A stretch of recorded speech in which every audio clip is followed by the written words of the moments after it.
ئەمڕۆ ئەوە جلسەی یەکەم بوو بۆ ئەستیماعیل بۆ مەسلەی کەیسی هەڵەبجەی دژی ئەو کۆمپانیانەی کە دەستیان هەبوو لە پەرەپێدان و دروستکردنی چەکی کیمیاوی ڕژێمی گۆڕبەگۆڕی سەدام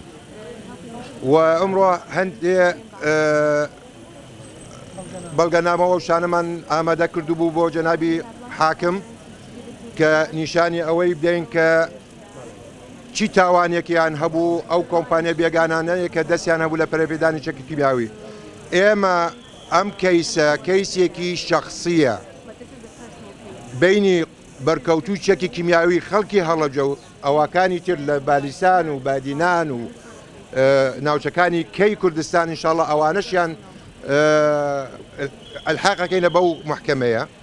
بەڵام حالی حاضر هەر بۆ مەسەلەی خەڵکی هەڵەبجەیە ئەمانەوێ ئەم محکەمەیە بچێتە ناو مێژوو بگاتە باس بکرێتە لە هەموو جیهانە چی تاوانێکە کراوە دژی ئەم شارە. ئەو تاوانەی کە کرا لەسەر ئەم شارە نەتەنها لەبەر ئەوەیە کوردنشینن، ئەلبەتە مێژووی شاری هەڵەبجەیە لە ڕەوشنبیری و لە خەباتی گەلی کورد. ئێمە نامانەوێت زیاتر مەسەلەی خیتابی سیاسی و شانەهینەکە بکەین، تەنها ئەوە ئاگاداتانەکەم ئەم محکەمەیە